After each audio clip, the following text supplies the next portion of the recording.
When I first heard my sister's laughter crackle through the dusty, unplugged radio on my nightstand, I thought it was just my mind playing tricks on me, grief echoing in static. But her voice was unmistakable, lilting and bright, calling my name the way she used to before the accident. I was frozen, too scared to touch the radio, too desperate not to listen. If you've ever wondered what it feels like to hear the dead speak, I can tell you, it's not like in the movies. It's much, much worse. Each night, the radio would hiss to life, and her voice would grow clearer. She told me things only she could know, memories we shared, secrets we kept from our parents. I started writing down everything she said, hoping it might help me understand how any of this was possible. But I wasn't prepared for the other voices. At first, they were just faint whispers, barely distinguishable from the static.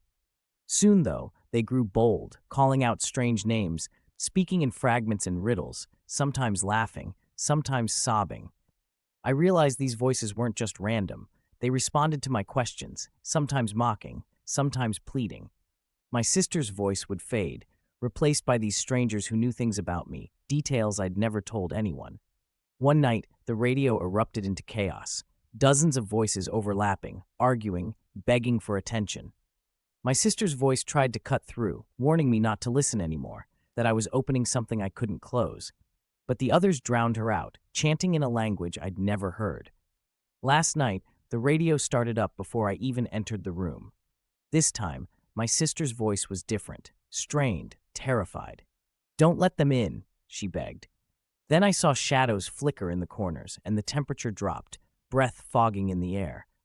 The radio's static grew deafening, voices clawing their way into the room. I yanked the radio from the wall, but it kept broadcasting, louder and louder, until the only thing I could hear was a chorus of voices, all screaming my name.